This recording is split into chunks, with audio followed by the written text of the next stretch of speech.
So Zelensky and the Ukrainians are fucking killing it. Zelensky and the Ukrainians are repelling the imperialist occupying invaders. They are freaking killing it. They are freaking killing it. Take a look. That's the purple you see. That's the purple is Ukraine. Red is Russia. You just had the Ukrainian offensive where you had the purple. They went in and they're taking community and town after town. Town after town. I saw one video where they were talking about it. I should pull that video up because they actually talked to some of the locals. And it's nice to hear. It's nice to hear when the locals are like, thank you. Thank goodness. We were waiting for you. We were hiding in our basements. It's been a long time. And then, finally. So it's kind of snowballing. They're saying the Ukraine counteroffensive forces Russian troops to flee. Fear of failure helps the Ukrainian offensive. Not for sure what's going on. Maybe they just weren't, holding the towns as hard as they were wanting to hold the town. But it's nice. It's nice to hear the local people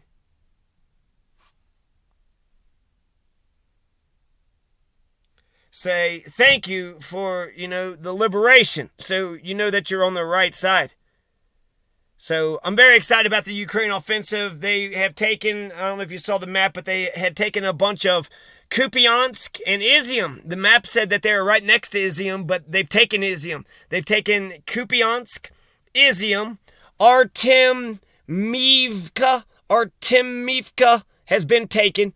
So we're taking all these towns back. Vasilenkova, Kupiansk, Chkalovske, Izium, Kupiansk, Artemivka, Balaklia, Izium, and then even a town called Velykyi, Burluk. That's about 25 kilometers from the border. So we're getting closer and closer of reclaiming the rest of the Ukrainian land that was taken. There's different numbers between 1,000 to 3,000 square kilometers that have been taken. But if you say it's 1,000 square miles, that's 639,000 acres. So over 500,000 acres have been saved because of the retaking of the Balaklia and Izium and Velykyi Burluk and Vasilenkova, Kupiansk, Chkalovske, and Artemivka. So, that's the advance. That's fucking fantastic. Northeast of Kharkiv, also northwest of Kherson, near Mykolaiv. So, the offensive is everywhere. But it on the map, it kind of seems like trench warfare. We're just sort of winning, it's a story of inches, right? No, I don't like a story of inches. It seems like we should just drop in and kind of start taking mountains. But I do like the momentum. I like the momentum is on our side, and I hope that we keep on fighting onwards and forwards to Crimea. Let's get Crimea. Well, I'll meet you in Paris. In Paris, I ain't going to meet you in Paris. I'm going to meet you in Crimea. I'm going to meet you in Crimea. Meet you in Paris. No, sirree. I'm going to meet you in Crimea. Or Zaporizhzhia. Or the Donbass. Let's, remember Mariupol? People want to say, remember the Alamo, remember the Holodomor, remember the Mariupol. Remember Mariupol? It used to be a city with a bunch of fucking people. And then let's not forget a war of attrition. A war of attrition is killing as many civilians as possible. That's Vietnam. So the idea was to kill as many people, civilians, soldiers, anybody, straight up terrorism. Get that body count up. That way you could say, well, look, they killed 100 of ours and we killed 1,000 of theirs. So we're winning. You killed a whole village of innocent people, a sleeping village that didn't do nothing to nobody. What'd you win? What the hell did you win?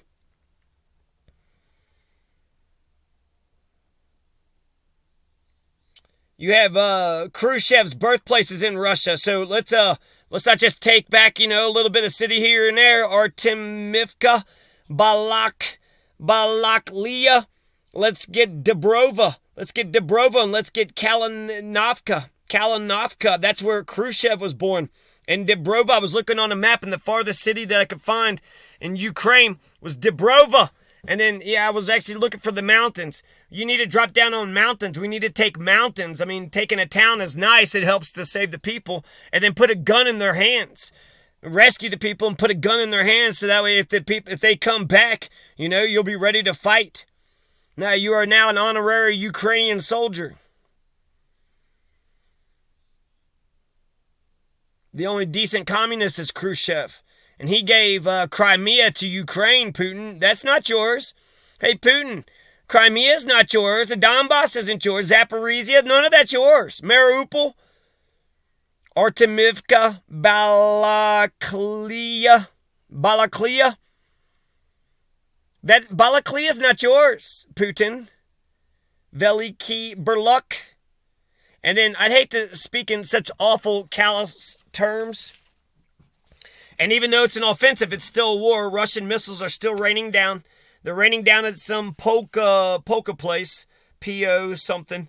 So, and 10 people were killed. 10 people were killed there. So, I guess, I can't pull it up real quick. I just wrote P.O.K. So that's, initials for a city that's a lot longer. So the Poco place, got 10 people were killed. Russian missiles are raining down, blowing up houses. Rows of houses. They're attacking motherfucking civilians. It's a war of attrition. And how are they going to win? And then even if let's assume they do fucking go straight up genocide, scorched earth, and they just wipe out housing, wipe out not just military, but all the civilians. Well, they might think that's good because they've cleared the land for settlement for them or some bullshit like that. I love the advance. And I don't want to speak in such callous terms, but just strictly in U.S. interest, just strictly in the interest of America and American corporations and the ideas of democracy, constitutionalism, free trade, etc., free markets. Ukraine has lots of land, lots of people, lots of minerals. It's got gold and silver. It's got coal. It's got gas and oil. Oh, shit. Oil and gas. Did you hear that? And guess where the main base for the coal? The main base for all the coal in Ukraine is in the Donbass region. Oh, big shocker there. So you got, oil and gas, interest, minerals, gold, silver. It's, land, people, human capital, markets. So they can buy your products and services. Land, minerals. It should be a capitalist. Should absolutely salivate at Ukraine. Look at Ukraine. And actually, if you want to go above and beyond, why not take Russia? My God, that'd be the motherlode of imperialism. That'd be the motherlode of manifest destiny. That'd make the world kind of, take a step back. And it's not just the coal. They got, corn. They got sunflower, corn, wheat. That's stuff that food processing, chemical machinery, transport equipment. So they got some, steel plants and electric. So they got some things going on there. But ultimately, it would be just like any other nation in the sense that there's minerals. There's zirconia. There's zirconium. You have lead and mercury, uranium, lithium in the whole Bolivian coup thing, gold, silver, salt, nickel, timber, building houses, nickel. Look at all this metal. Oil and gas, copper, titanium and iron, lead, mercury, uranium, lithium, magnesium, graphite. Listen to all this. Iron ore, natural gas, iron ore. So oil and gas and coal and iron ore, natural gas, graphite, magnesium, iron, titanium, copper, oil, gold, silver, gas, lithium, salt, nickel, timber, uranium, lead, mercury. They also got rivers, so they got waterways, they got forests, they got mountains, they got rocks, right? And probably all the sand and whatever. So, there's a shit ton of stuff in Ukraine. There's a shit ton of reasons. There's the people. It's right to defend people. It's right to defend your neighbors and to help, good, innocent people who are being attacked by. Those are good things. But it's also within our self-interest. It's bad to be greedy. It's bad to want to take everything. Don't want to take Ukraine. just want to set Ukraine up as an equal partner, as a nation state amongst the world, an equal nation state amongst the world. That's all I want Ukraine to be, and to be able to buy and sell, to be able to go there and visit, and vice versa. If a Ukrainian came to Colorado and bought some land, Ukrainians can come to Colorado and buy land. And it's theirs. As long as they keep paying their taxes, it doesn't ever revert back. So a Ukrainian can buy land in Colorado, and that is protected here. That is their property. And so that would be, that would be nice to have it work the other way as well. It's also a strategic location. If you want to think about the geopolitical situation, the reason why it's called Ukraine is that's a Slavic word which means the borderlands. It's the borderlands. And you had the Scythians, you had the Drevlians, which is the forest people. You had the people of the plains and the people of the forest. And Operation Anthills, just for future reference. Operation Anthills. But if you want to go back to the beginning, the founding of the so-called Russian people, the Russian Republic, you had Oleg and Igor and Olga. Fucking Olga is Igor got ripped in half, but Olga went and killed like hundreds, dozens, if not hundreds of the Drevlians. And Rurik, the whole thing comes from Rurik. So when they talk about the Russian Empire, the Russian people, Moscow and Novgorod and Lagorod, and when they talk about Russia and what it means to be a Russian person, Dostoevsky, you got to go to the origins of where this, damn Kievan Rus came from. Where did these damn Ruskies come from? Well, the Ruskies came from Oleg and Igor and Olga and Rurik. Rurik is Rurik, the rickest of all the Ricks. I'm not for sure who the rickest of all the Ricks is. But Rurik may have been one of the rickest of the Ricks because he founded the, Russian people. He founded the Russian people. He founded a nation. So that's pretty big, right? This Rurik character. But let's go ahead and we'll go ahead and give all that to him. Okay, fine, Russia. Oleg, Igor, Olga, Rurik, they all went to Kiev. They're all part of this Russian founding. And that's why the Ukraine, and it's all part of the beginning and whatever. Okay, so long time ago, what was that, back in the 800s or something too? Fucking long time ago. But I'm gonna rain on your parade there, Russia. I'm gonna be your huckleberry, Russia. See the Oleg, Igor, Olga, Rurik founders, the origins of the Russian people. They were Varangians. That's what the Romans, the Greeks, they called the Kievan Rus the Varangians. And who were the Varangians? Well, they were the Vikings. They were the Vikings who came from the area that today is known as Sweden. And when I look back on my ancestry, apparently I do have some English, Anglo-Saxon blood. I have some, Bavarian, Bohemian blood. So part German, right? Germanic tribes. But my bloodlines go back to Sweden. So I'm a Swedish Viking. I'm a Swedish Viking there, fucking Vladimir Putin and goddamn motherfucking Russia. That means I'm your daddy. I'm your granddaddy. And you're standing on my land. All of Russia, that's my land. You want to say that this started in 2014? Lenin raped Ukraine. Even the communists were raping Ukraine.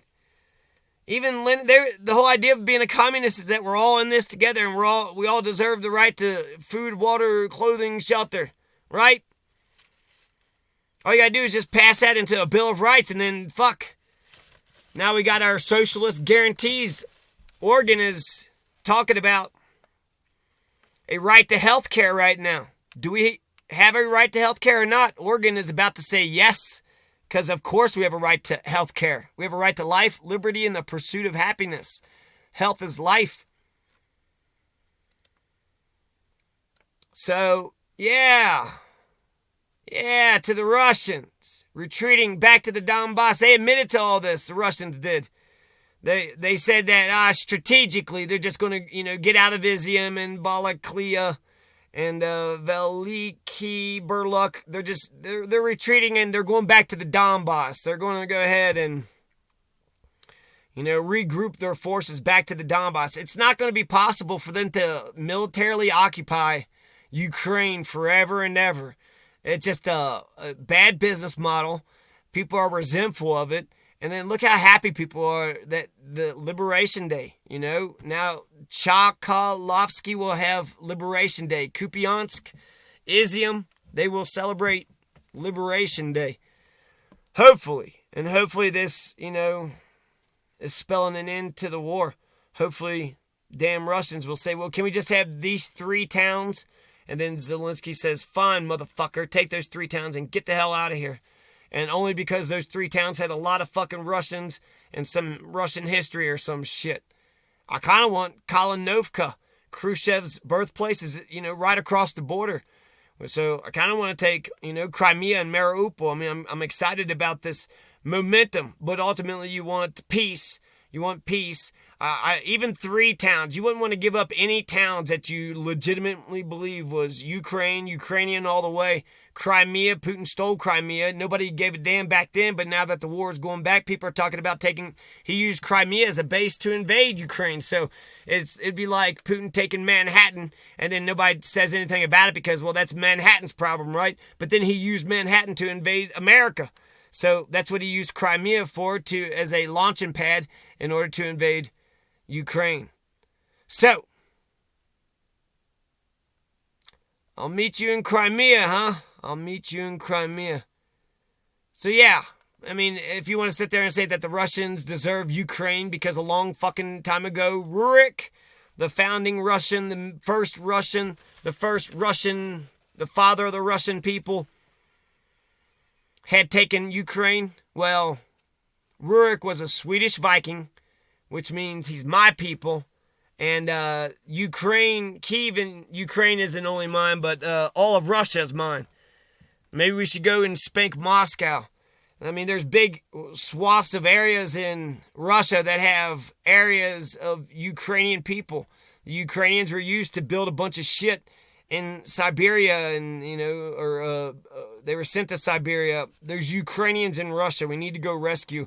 God, we should take Russia. If we took Russia, oh, that'd be nice. That'd be doubling the size of America. Who would mess with us then? If we took Russia, who would mess with us then? Ugh.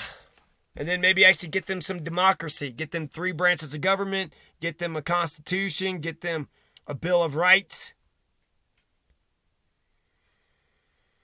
Oh, Zaporizhzhia, Zaporizhzhia. Oh, Zaporizhzhia, Zaporizhzhia. Zaporizhzhia is still occupied, so we need to take back Zaporizhzhia, Mariupol, and the Crimea, Kalinovka, Dibrova. Once we take back Dibrova, then I'll say victory has been achieved. We need to take back every single town. Every single town. See, not a single goddamn town. In America, there's some places in America that's like Chinatown. Chinatown and little Russia and little fucking, Germany and little whatever. Little Haiti. Little Dominican Republic. Little everything. Why not just have a little Russia? Have a city that's a little Russia here and there in the Ukraine. Fucking shit. You guys are brothers. You guys are family. You're not one. You are different and separate, distinct, but you're neighbors. You shouldn't be fucking treating each other like this. It's despicable. It's disgusting. And it's always right to stand up and defend your neighbor.